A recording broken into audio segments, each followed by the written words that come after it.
Welcome. My name is Mohammed Jagana. I'm one of the marshals for the graduating class of 2022.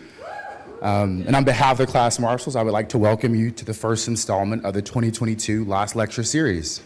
So welcome.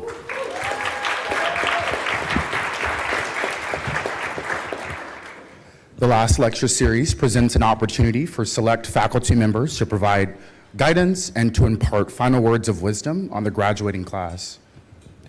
This week, we will hear from Professors Hanson and Molly Brady, and next week from Professors Nikolas Bowie and Stephanie Robinson. Before we begin, I would like to remind you that this lecture is being recorded and that there will be a Q&A session at the end of the lecture in case you have any follow-up questions for Professor Hanson, who's also agreed to stay behind for about 10 minutes or so to answer any questions. I would also like to note that food is on its way and will be here shortly. We're going to feed you, don't worry. And now it's my honor to introduce Professor Jon Hanson. Jon Hanson is the Alan A. Stone Professor of Law, the Executive Director of the Systemic Justice Project, and the co-founder and co-director of the Justice Initiative. Professor Hanson graduated from Yale Law School, clerked for Judge Jose A. Cabranes, spent 1 year as a postdoctoral fellow at Yale Law School, and before joining Harvard Law School as a faculty member. His teaching scholarship melds history, the mind sciences, economics, and law. Professor Hanson has received several teaching awards and is a faculty leader for 1L Section 6. Okay, Sixers, I see you. His recent scholarship includes the book Ideology, Psychology, and Law, and the Law Review article Occupy Justice, Introducing the Injustice Framework, forthcoming in the Harvard Law and Policy Review. Professor Hanson lives in Harvard, Massachusetts with his lovely wife, Kathleen, and they are proud parents of 3 grown children and a puppy, named Brady, who's phenomenal. Please join me in welcoming Professor Jon Hanson.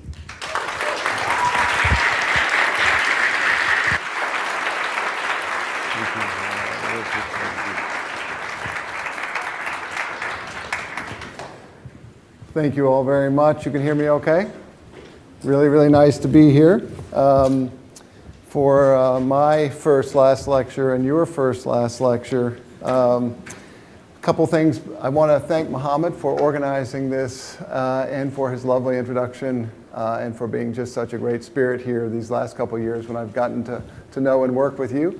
To thank the class of 22 for selecting me as one of the people who you would be willing to hear from in this busy time of your life. And I also want to thank my best friend and beautiful wife, Kathleen, for joining us here today and for all of her support all the time, and for many of you in the room who have been supportive and encouraging along the way and who have provided a model for me about how to be better. And that's something I want to talk to us about today. So I'm going to get started on the last lecture. I mentioned to Kathleen yesterday that this might be somewhere between a last lecture and deathbed confessions. So we'll see.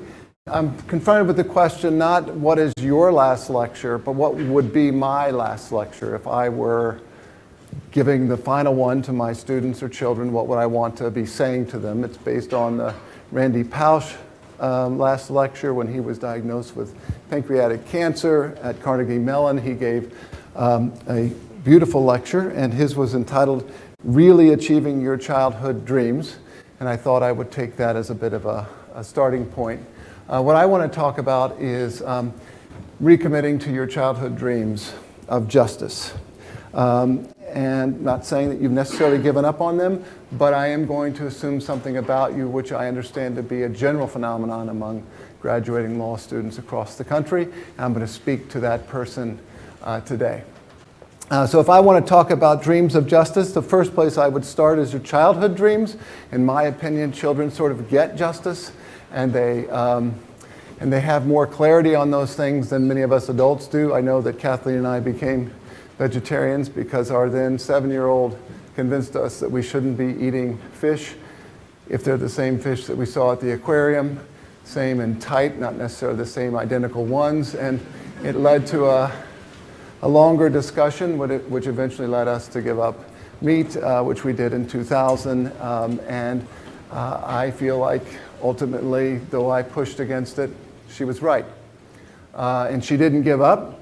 If we think about the iconic examples of dreams of justice, it's hard not to think about Martin Luther King's very famous and iconic and culturally significant speech on having dreams, in essence, of justice, different ways to frame what he did and different uses of his speech. I want to be very careful in that, but I am going to use it just to say that I think what he was talking about largely was building, maintaining, and pursuing dreams of justice.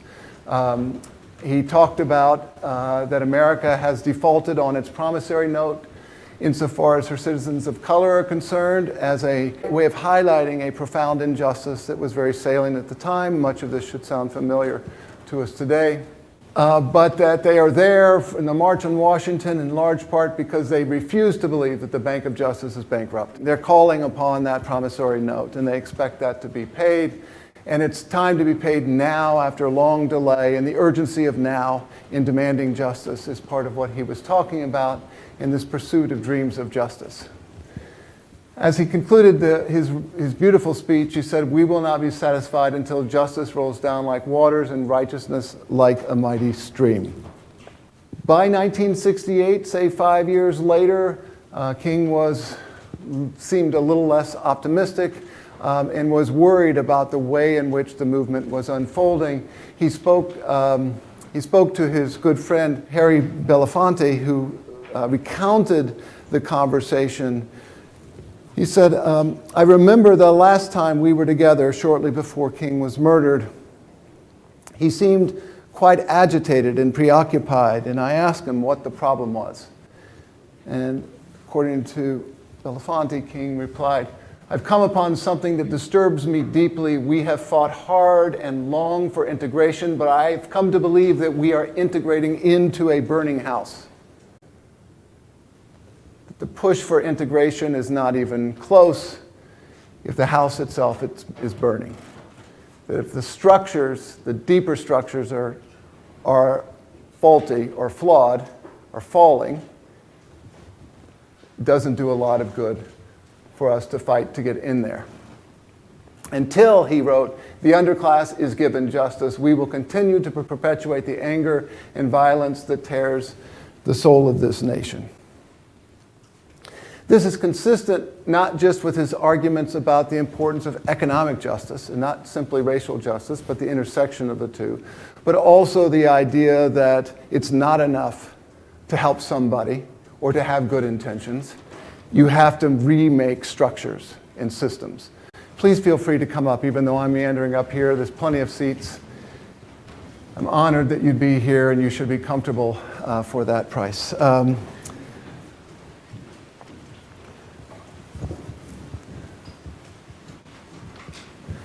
When Belafonte asked, "Okay, but what should we do?" and what would be, in essence, King's last lecture to Belafonte, he replied, "Let us not stand by and let the house burn. We should be firefighters." And that sounds like, for those of you who'd like to burn it all down, that he's saying, no, don't do that. That isn't the way I understand this admonition. I think he's saying we have to address the structures, where the structures are the problem. And indeed, at that moment, the idea of the house burning was very salient, very evident, because that discussion had just followed upon 1967 summer, the long, hot summer, as it is known, in which there were, across urban areas around the country, as many as 158 different rebellions or uprisings or civic unrest or riots, as they were called by different people, that led to 83 deaths and 17,000 arrests. I'm going to show you a short video, about 2.5 minutes, that contains some of what was happening at the moment. Many of you are very familiar with this, and I apologize for sort of reproducing what you know, but some of you may not be as familiar with what was happening in 1967 that summer and the way in which it resembles your own lifetime. During the summer of 1967, after years of growing racial tension, black neighborhoods in more than 150 cities erupted in protest, leading in some places to violent clashes with police and widespread destruction. 90 deaths, 2,000 injuries, 12,000 arrests. In many cities, the unrest was sparked when black communities protested against abuse by mostly white police departments. Often, police and the National Guard responded with more force. Mass arrests that swept up many innocent bystanders along with the lawbreakers. In the conflict between white authority and black ghetto, old grievances deepened and spread. You cannot fight violent criminals with nonviolent methods. We had a war, and I think that you have to attack the war with warlike weapons and under warlike conditions. What is responsible for this violence, for this rebellion, is the inability of the city government to feel, as human beings, the plights of the majority of the people in this city, and that is the cause of this violence. As a result, President Lyndon Johnson formed a national commission led by Illinois Governor Otto Kerner to study why the uprisings happened and how they might be prevented in the future. The Kerner Commission's conclusions were stark. It pointed to decades of pent-up frustration in black communities over police brutality, poverty, and the inequality caused by discrimination and segregation. And the commission placed the blame for those inequalities squarely on white Americans and racism. Our nation is moving toward two societies, one black, one white, separate and unequal. Discrimination and segregation have long permeated much of American life. They now threaten the future of every American. The Kerner Report called for sweeping changes to American society, more economic opportunity in black communities, better housing conditions, and more accountability for the police, including steps to stop police abuse, limit stop and frisk, and build trust between police and communities. The Negro ghetto is a mystery to most police, except as a source of crime. But the commission suggested that police start looking at it as a place where people live. It warned that failing to act would lead to more division and more unrest. The findings captured the public's attention, but Johnson, despite his work on civil rights, ignored them. There's a whole story to tell about the reaction to the Kerner Commission report. I share it in part to suggest to you that you're not living in the first time of this kind of unrest, and that the kinds of arguments that you're hearing on different sides of our policy debates are also not new, and they have been with us for my whole life and for much longer than that. This report sort of takes this right up to today, and I want you to do that in your own mind. I don't think I need to do a lot of it, but I will come back to that in a few minutes. Part of what I want to do in suggesting also is that this was a pretty moderate group. Otto Kerner was the governor of Illinois, or had been, was looking to get a position in the judiciary. LBJ was hoping to leverage that desire on Kerner's part to have Kerner come out with a sort of a pro-LBJ report. It wasn't so pro-LBJ. It called upon the government to invest immensely in change and transformation at a moment when LBJ was feeling the budgetary pinches of his policies, including policies in Vietnam. And also, his previous policies were not given much credit for doing much to help this problem, which he would have liked about that time when reconsidering whether rerunning for president. Nonetheless, here was this moderate group saying things that are strikingly systemic and structural, in some ways speaking to what Martin Luther King was saying at the very same time. Segregation and poverty have created racial ghetto, a destructive environment, totally unknown to most white Americans, so really speaking to the racism problem, but also the structural environmental problems. White racism is essentially responsible for the explosive mixture which has been accumulating in our cities. Very explicit about where white racism stood here. And that what white Americans have never fully understood, but what black Americans can never forget, is that white society is deeply implicated. That there is this connection, this connecting fabric that people like Martin Luther King spoke of, that implicates white society in which they are advantaged. by things like the ghetto, as it was described at the time. White institutions created it, white institutions maintain it, and white society condones it, reports Kerner and his commission. The atmosphere of hostility and cynicism, they wrote, is reinforced by a widespread belief among black Americans in the existence of police brutality and in a double standard of justice. So that justice wasn't real, the dreams of justice had not been realized, and it was important to try to solve this problem. And to solve it would require a major commitment to national action that involved compassion and sustained commitment from every American. It will require new attitudes, new understanding, and above all, new will. We propose these aims, the report went on, to fulfill our pledge, now seemingly speaking to King himself, in conversation with King about the promise unmet, to fulfill our pledge of equality and to meet the fundamental needs of a democratic and civilized society, domestic peace, and social justice. So a pledge to realize the justice dream. 1 month after the Kerner report would be what amounted to Martin Luther King's last lecture. He was, it seemed, prescient, in some way anticipating the threat he was under. And he spoke that evening about his mortality and admitted that he would like to live a long life, but not concerned about that now. In this speech, the mountaintop speech, he reminded his listeners to keep the issues where they are. The issue is injustice. We've got to keep our attention on that. We've got to give ourselves to this struggle until the end. And by the end, I assume that's when justice rolls down like waters. The following day, he was assassinated, and that would lead to hundreds more uprisings around the country.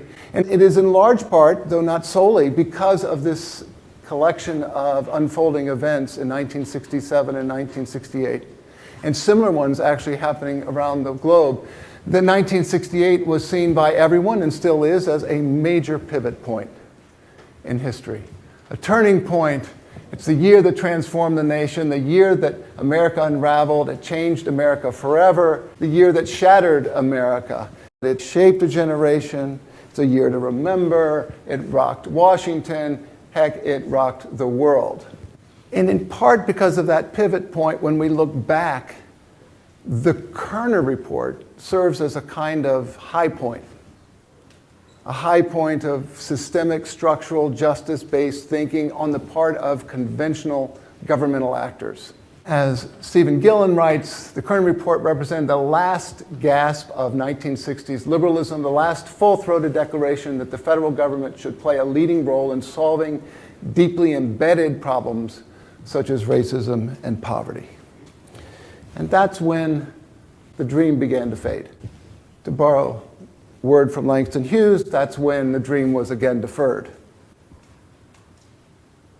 And that is owing to a whole host of circumstances and factors, but one of which was a very deliberate backlash against justice, though it wasn't always framed that way.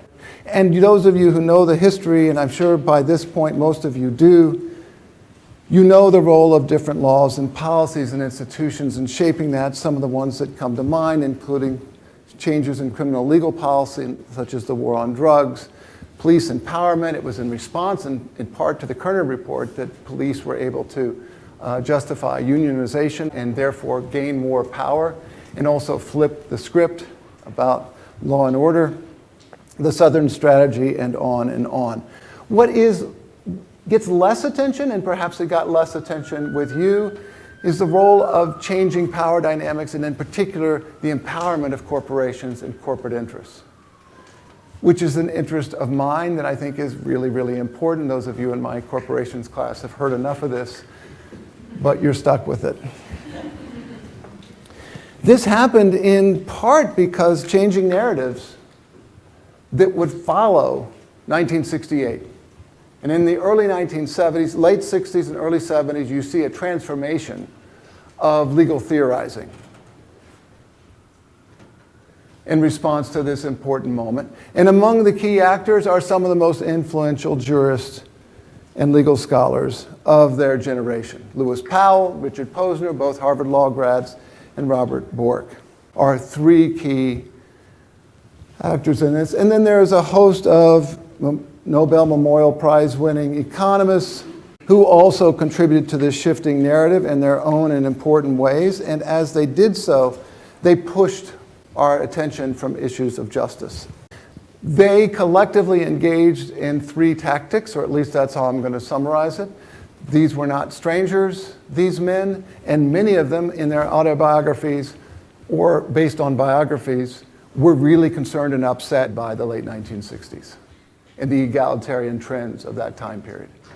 And they tended to hang out in some of the same circles, including University of Chicago, Mont Pelerin Society, and other places. George Stigler and Richard Posner met each other at Stanford and became buddies there. There's this collection of individuals and ideas. And what each of them did in their own way was come up with a theory or a story that would discredit the norm of justice, that would substitute some alternative decision standard and process that we should use to supplant it when making policy or talking about laws, which is now you're feeling this getting closer to home, I hope, and that would have the effect of empowering corporations and disempowering other actors that might challenge corporate power.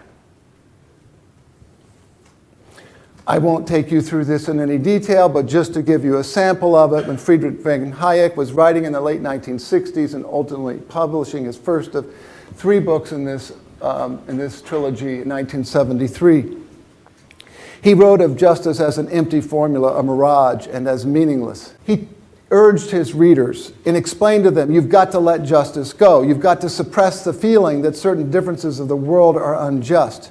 We have to recognize, he wrote, that only a system where we tolerate grossly unjust differences of the world is capable of keeping the present populations of the world in existence. It's a pragmatic consideration. You've got to let those moral considerations go for the sake of people and their freedom. The society which is efficient, and here is the new norm that he's offering, and the new process is markets. Markets become the new process, the new norm is efficiency, and what we have to do is jettison notions of justice. The society which is efficient cannot be just, and unfortunately, a society which is not very efficient cannot maintain the present population of the world. So sorry, but we've got to let justice go. Milton Friedman, among his many writings that spoke to these same themes, wrote in 1970 about corporate law and what should be the obligation of corporate managers and directors. And the answer was it should not be social responsibility. Absolutely not, although some people spoke of that as if speaking about justice. It should instead be profits, increased profits. And he said that those who speak of social responsibility are just preaching pure and unadulterated socialism and are unwitting puppets of the intellectual forces that have been undermining the basis of a free society. So we see this justice in sort of conflict with freedom is one of the stories that all of these authors picks up. A corporate executive is an employee of the owners, he writes, and now gives us a new norm. He has direct responsibility to those owners and therefore should make as much money as possible. And that's the norm, if you studied corporate law, you know has become the dominant norm in corporate law. It wasn't before this. Those of you who studied antitrust law also know the influence of Robert Bork, although his influence would be found in constitutional law too, as he made the case for textualism and originalism, which now dominates. He was also writing about antitrust, writing that courts are enacting these unarticulated social values like justice. What do they even mean? He asks.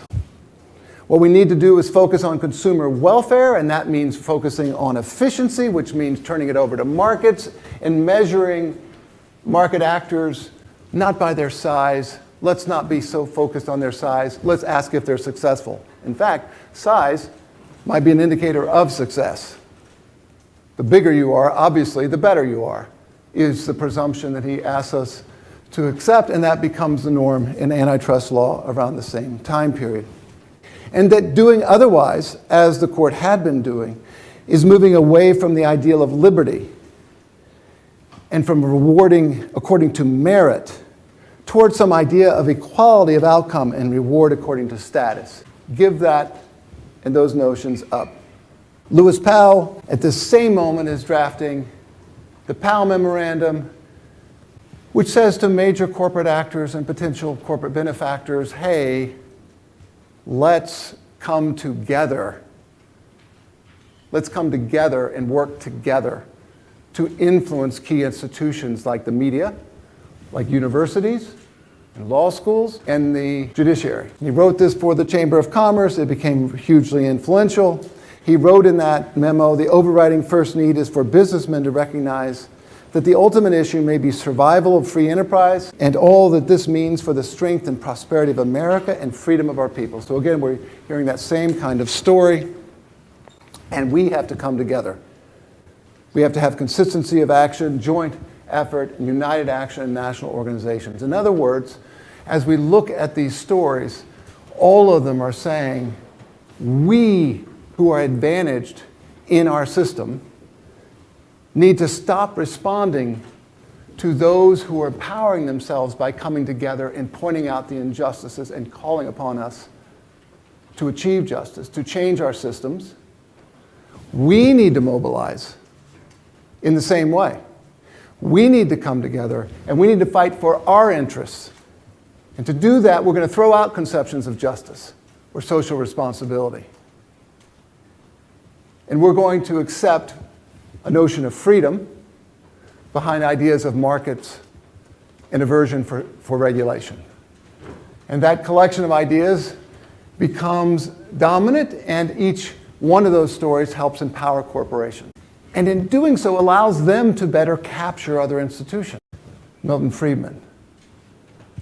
One single goal you should have, shareholder primacy, think of nothing else. That maximizes your profit, it allows you to disregard the harms you're causing to other stakeholders, and gives you the same common interest as every single other large corporation, so that now when you're in the political contest, you're working together with a single shared interest.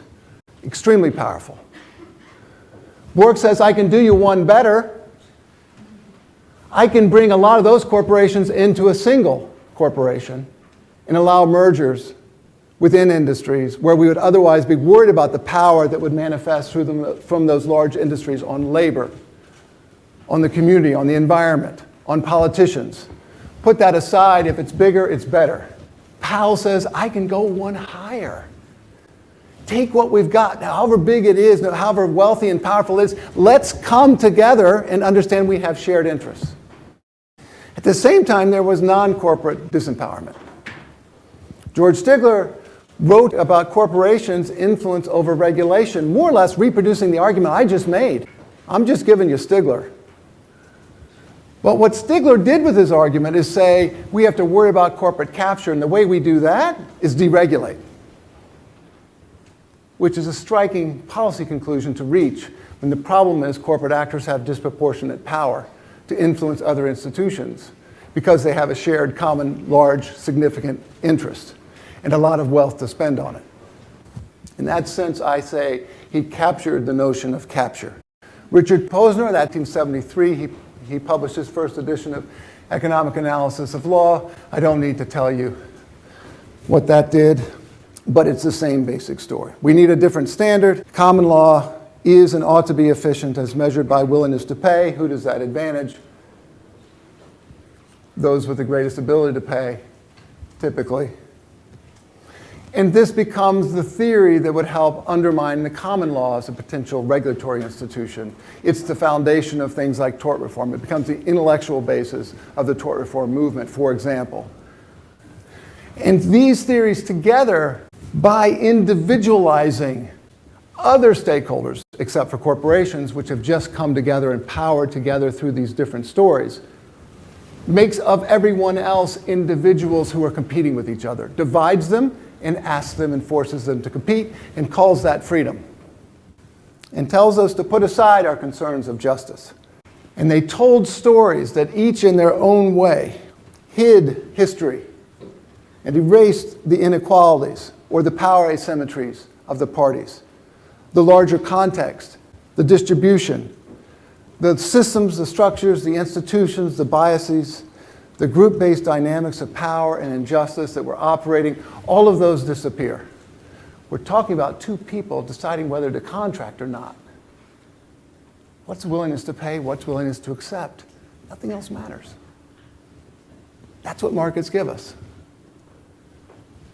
They erase injustice.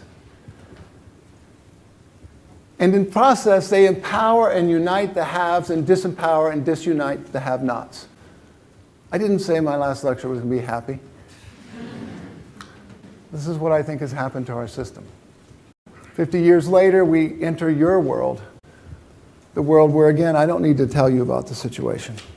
We can see injustice unfolding. We can see how something like a pandemic can land intersectionally, can reproduce intersectional harms and inequalities. And we can see how the stories that are told, often to justify the policies that have led to these problems, are themselves echoes of the stories that were being told beginning in the 1970s. That's our legacy to you.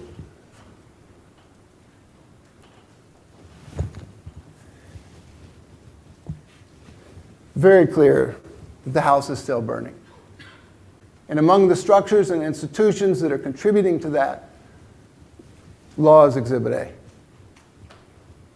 and legal theory as well. It's in part because of the injustice and the salience of the injustice that so many of you came to law school. You wanted to do something.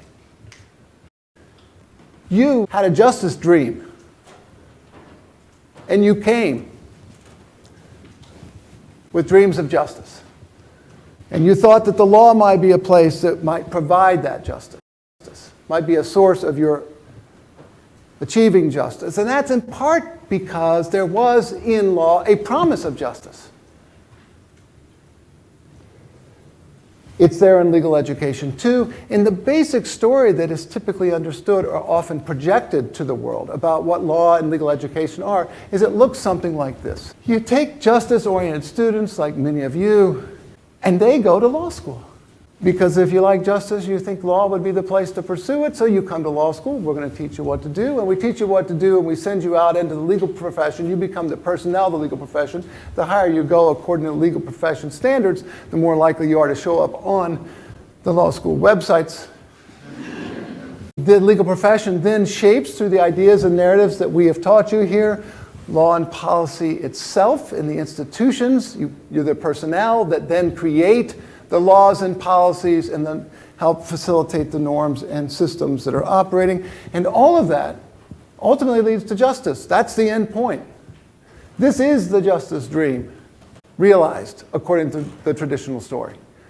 And therefore, because of that, the thought is more justice-oriented students come to law school because they know this is the place to get there.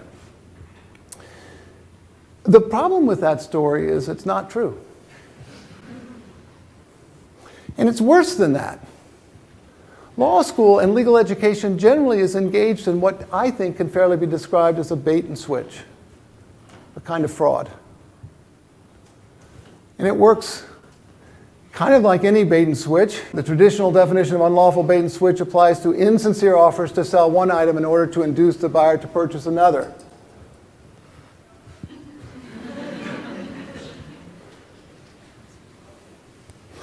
Promising to provide one thing to induce the buyer to purchase another.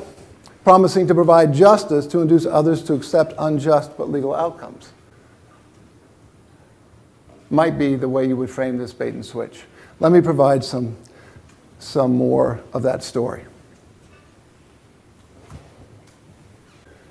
The law needs to sell justice, like McDonald's needs to serve burgers.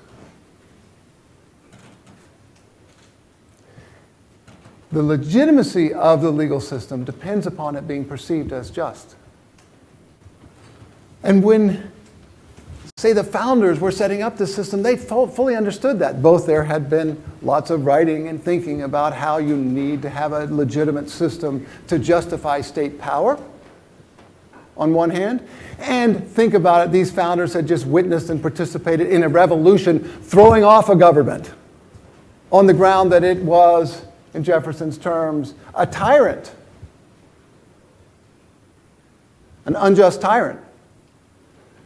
And now you're the same people telling us you're going to set up a government?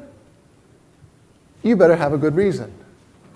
Answer, we do. We need to come together, and we can assure you we'll be fine because we are putting justice first. You should accept more or less this social contract that we're entering because justice is key. As Madison put it in Federalist 51, justice is the end of government. It's the end of civil society. It ever has been, ever will be pursued until it be obtained or until liberty be lost in the pursuit.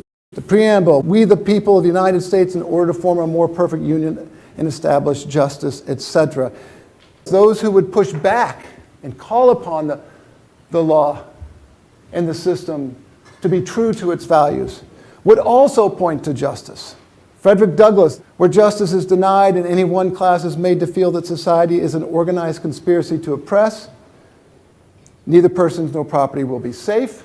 People are not obliged to abide by those laws. And we know this is also what's informing Martin Luther King's justice dreams and the unwillingness to be satisfied until justice rolls down like waters. And we all know this. Any of us who participated in a protest, we're not going along if it's unjust. The system depends on justice, and we in the legal system also know that's true. Law must be about justice to be legitimate, says Martha Minow. Central to any scheme of legal justification is justice. And Judge Learned Hand, Harvard Law grad, if we're to keep our democracy, there must be our one commandment, thou shalt not ration justice. They're saying the same thing, and it's because of that need for justice that the legal system sells justice. And so they offer the bait. And the bait is all over the system. We decorate with justice. Everything of significance in our system that has a great deal of power, we throw the label justice on it. Highest echelons of our judiciary are always known as justices. On all of our courthouses, or most of them anyway, central is this notion of justice.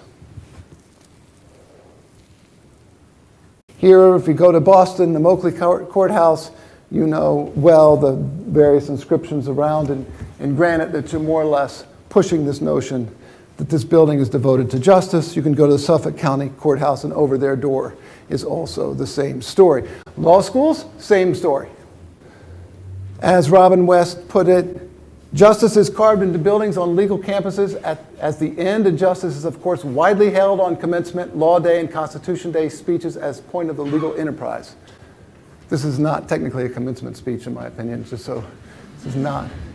You look around Harvard Law School, you'll see plenty of evidence of that. Who knows what that says? But among the things that are written around and inscribed around Langdale are, for we cherish justice and profess knowledge of what is equitable and just. Judge the poor and fatherless, do justice to the afflicted and needy.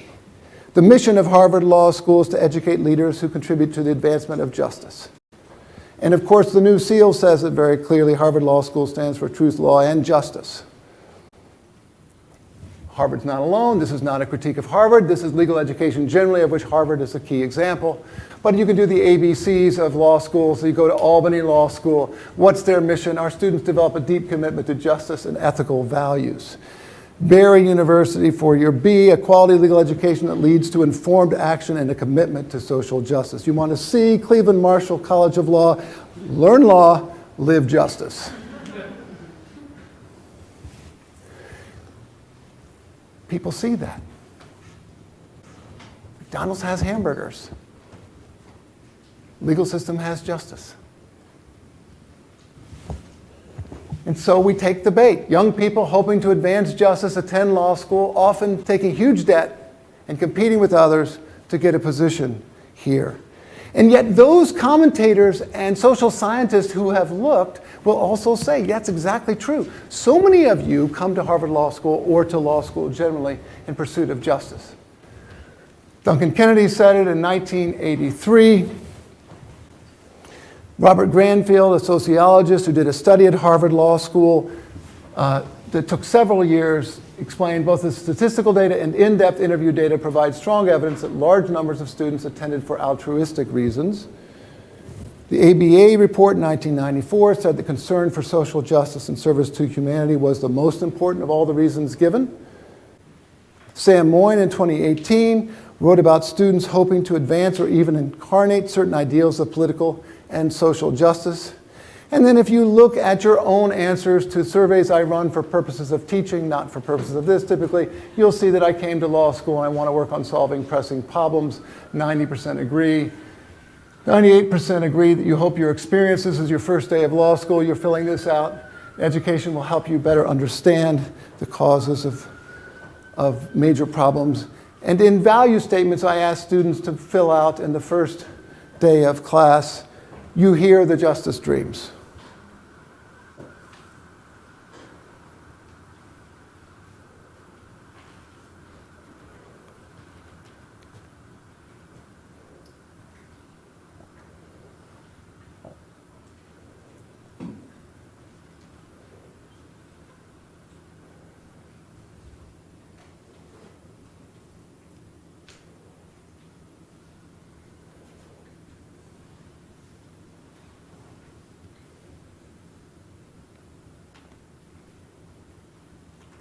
These are your messages to yourselves, written as 1Ls, to be read at graduation. But you've come to Harvard Law School now, or legal education, and there's been a switch. Something happens.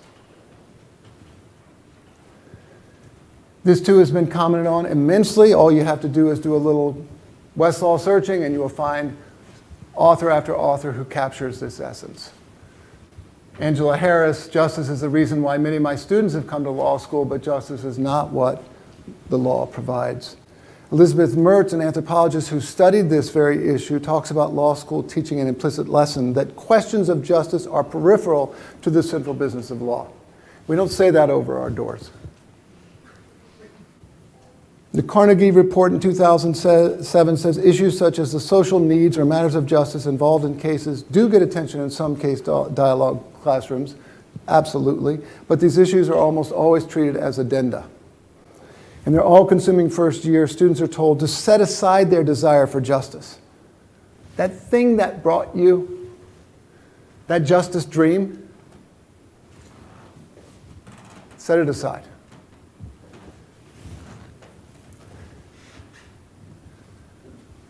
There's legal analysis to be done and law to be learned. Bill Quigley writes, the actual message from law school is that justice work, if done at all, is done in the margins or after the real legal work is done. Dean Jane Aiken writes, typical law school classes have the effect of teaching students they have little power to affect justice in society. Robin West, justice is simply not a subject of study in the legal academy. Not part of legal scholarship, it's not taught, studied, or much discussed in American law schools. It's like going to McDonald's and finding out they don't have hamburgers. Legalism is so encompassing a worldview that it crowds out the law students or scholars' inquiry regarding the goodness or lack of goodness or the justice or injustice of a law.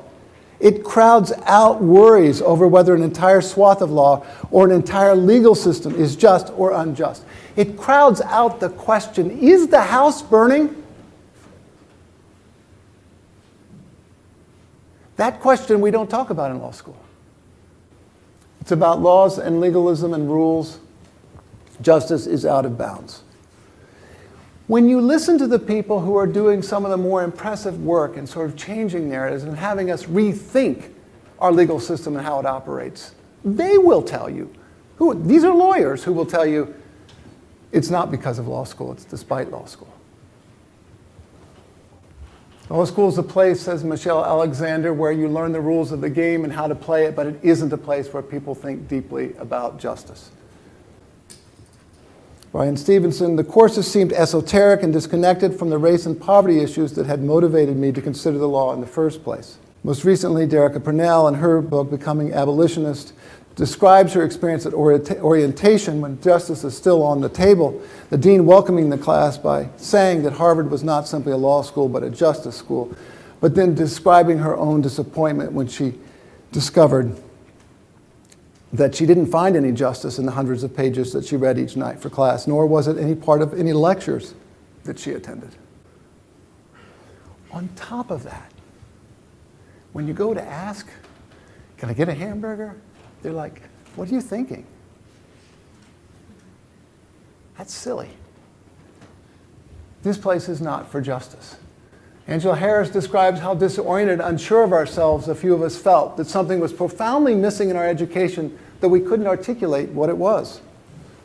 Duncan Kennedy describes the hot case, where he explains that the basic message of teaching certain cases is to tell the student, maybe you aren't cut out to be a lawyer if you can't put aside those concerns about justice. Robert Granfield talks about how students' conception of what constitutes justice, social activism, and public interest changes during law school, so that their dreams of justice come to be seen as unprofessional and immature. And they had to tame them. And in the process, they tamed people's commitment to making real change.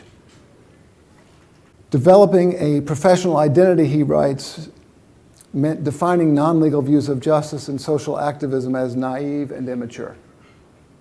Martha Minow writes, somehow law school quickly gives the message that law is not about justice, that justice is for the sentimental, the immature, or in any case, not for lawyers. Elizabeth Mertz talks about how this can be disorienting, and you somehow wonder if you've lost touch with what brought you to law school. Your justice dreams and what's happened to them in law school, well, if you ask law students, at least in my corporate law class, which is not a random sample, this is not scientific, only 24% agree that the law and legal system on the whole does a good job of addressing injustices and promoting justice. More than half agree that the legal system is on the whole an important cause of our most pressing intersystemic policy problems and injustices. 60% agree that the legal system is on the whole a tool with which the powerful and the wealthy maintain and enhance their advantage. And if you look at this scale where the question is indicating whether you believe our laws and legal systems serve more as an instrument of power, that would be a 0, or as an instrument of justice, that would be a full 10, where mean is 2.9, heavily skewed towards power, not justice. Only 4% of you agree with the statement that the general curriculum in law school trains well most students how to understand and to solve these sorts of problems. This matters. As Robin West says, this presentation and performance of justice in public, but the private truth of ignoring justice in private, in these spaces behind the curtain, is pathological. And what it does is it promises to provide justice in part to bring you here, those who care about justice. And what do we give you? We give you law and legalism. And we send you into the world to be lawyers, operating within the systems, using the kinds of theories that are meant to erase justice as a consideration. And we enlist you to participate in selling the idea to the public that our systems are just.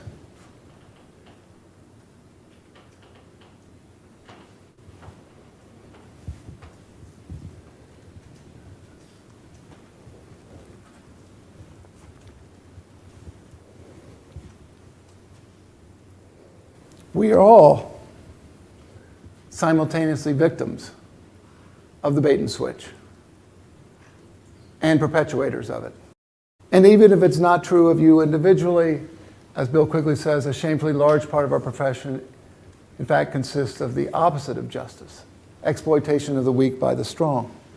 Purvi Shaw says the reality is that the vast majority of our profession sits on the sidelines of social change.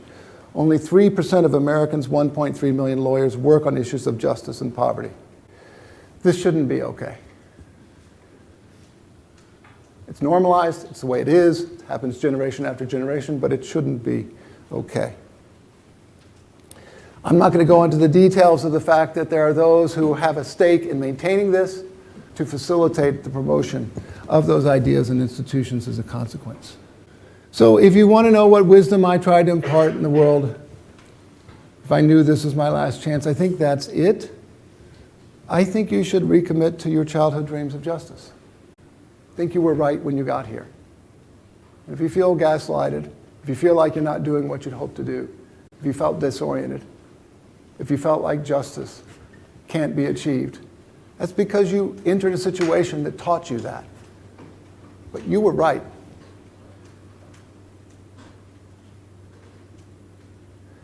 And you have developed a ton of tools to use to bring to this question of really advancing justice. Skills that aren't as valuable as we would have you believe, but nonetheless are still really valuable. And you exist at an unbelievable moment in history. They happen every 50 years. A moment when the granite of the system, petrified hierarchy and injustice, is actually in flux. And it's clay. And it is changing. And it's changing rapidly. You live at one of those moments. So much more than so many graduates of Harvard Law School or any legal education system. You have the opportunity to use your justice dream, to try to pursue it, to make a difference with it. Because now really matters. And it's not enough to throw a coin to a beggar.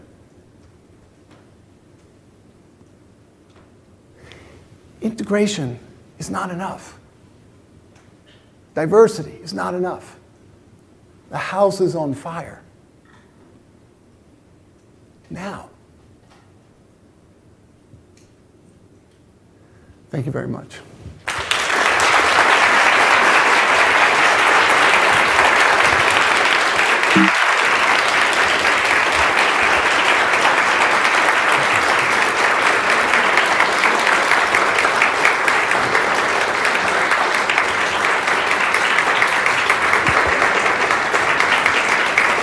Oh yeah, keep it coming, keep it coming. Thank you, Professor Hanson. Phenomenal presentation, phenomenal lecture. We really appreciate you coming out and being a part of this series. So thank you. One more round of applause for Professor Hanson.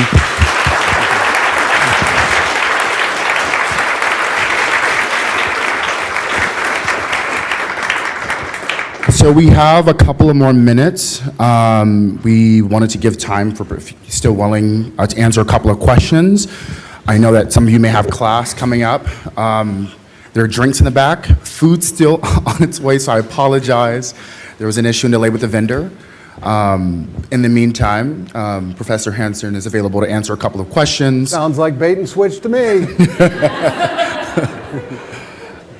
And for those who are leaving, I did want to remind you that we have another last lecture, second installment, happening with Professor Molly Brady on Wednesday, same time, same place.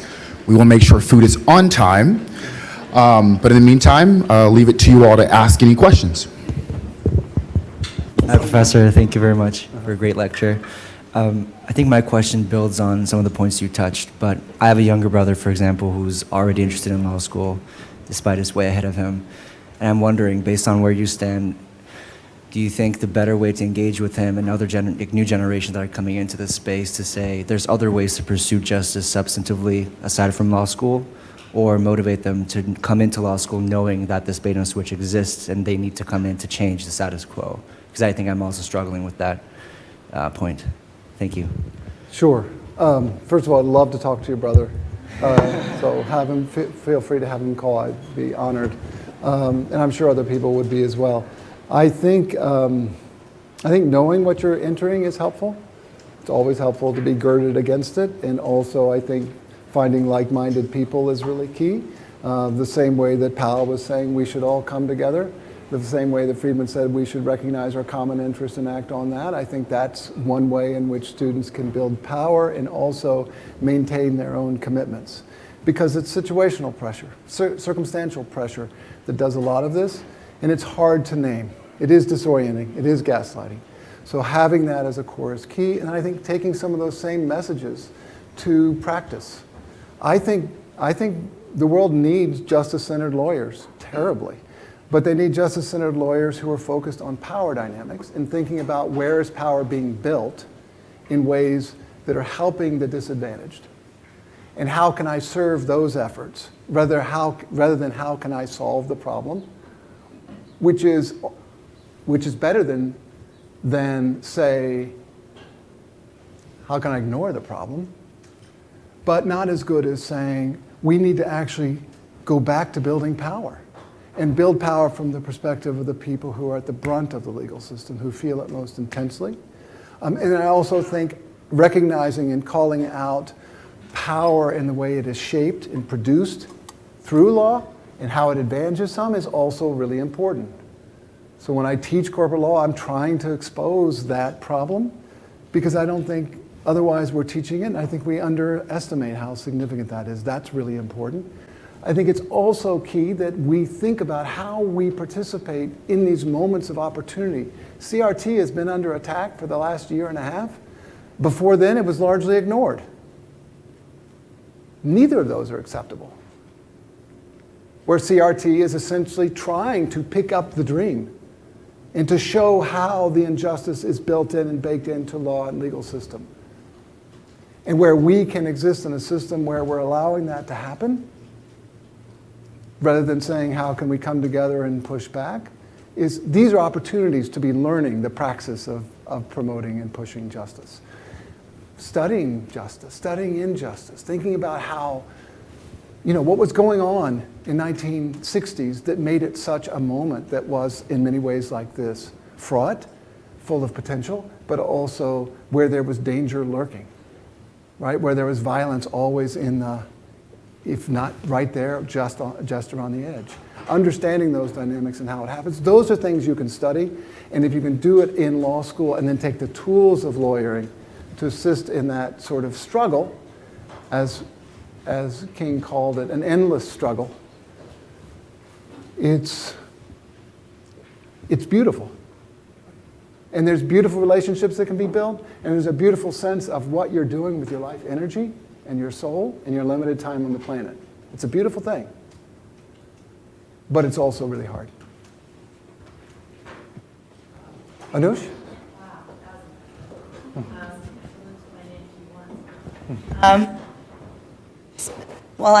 Two questions. You can choose whichever one you prefer to answer. The first was, what was your childhood justice dream? And then the other was, what tangibly do you think, what does that look like? You talked about rebuilding the structures of power, but so in each of our tangible careers, does that have to be policy? I mean, I know it doesn't have to be anything, but how does that look like in a one-person level? Yeah. It doesn't work on a one-person level, but it's always a one-person level at the same time. It's a paradox. So it's always finding ways in which you're in alliance with other efforts, where you're thinking about what you're doing in your space that you can do situationally, right? What can you afford? To whom do you have obligations, and what can you manage, on one hand? And then how can you align your efforts as much as you can? Teaching about justice, as I try to do in the law school, I think is out of sync with the currents at Harvard Law School. I don't claim to be any big hero, but I do think there is much more space. And I mean, I'm incredibly privileged, a tenured professor, right? But I feel the pressure. You will feel it in the legal system about what counts and what's appropriate and so forth. Inevitably, you have to be working with groups and around others who are sort of committed to the same ends. So I think the most important thing is staying connected with those people and then building your answers from that perspective. And my own childhood justice dream, I don't know, Kathleen, you can help me on this. We were childhood sweethearts, but I think we've always thought make the world just, I think is the thing. Yeah, it's pretty basic. I was a young... Yeah, it's true. It's true. True story. So we have time for about one more question before we head out. And Anush, to your question too, there are people who think about that. There are people, and there's a longer answer I can give you. And the Justice Initiative is partially devoted to that question, so we'd love to have more of that conversation. Was there another question over here? Yes. I apologize for my a little deep. Thank you very much for this. Thank you for accepting to do this. And I was thinking that the war between Ukraine and Russia is basically Russia and Ukraine. Wording. I was feeling extremely emotional, and I was feeling weak for being emotional. I was sitting in class and thinking, I can't focus. Like, why are we talking about all of these like big issues that are happening and thinking like we're solving the problems when I came to Harvard because I was like seeking those answers. And it took me a few days until I sent this email to this professor saying that I took like these days because I was trying to like become a lawyer and don't think about it emotionally and don't think about like I am not allowed to look at this problem for what it is, for people being killed. And so thank you for that. And what I wanted to ask is that it's, yes, like I think in America there are certain freedoms and privileges that provide the opportunity for people to come together, and I think it's easier. What is your suggestion for people that come from countries that it's just really, really hopeless, really, really difficult to even think about this? So you're kind of, like you're kind of pushed down into this point that you're like, just save yourself for now, which is what most of us are doing. We're like going to big law and we're like, okay, I'm gonna find my justice stream in a few years. Like, I'm gonna give myself a few years because just paying the loans to like get this. But what do you do for somewhere like North Korea? What do you do for someone from Syria? What is your suggestion? Well, I don't claim to have a lot of experience or a good perspective on answering that. I'll take a stab at it, but first I want to connect to your point to tamping down your emotions to become a professional and how that connects to what I said today. I just want to underscore how much I see that, and that one of the complaints about justice is that it's hard to define in a rigorous sort of analytical way, but justice is really, for many people, perceived injustice. And the signal for that is emotion. Right? We feel the injustice, and that's why injustice is so important. That's why justice is so important.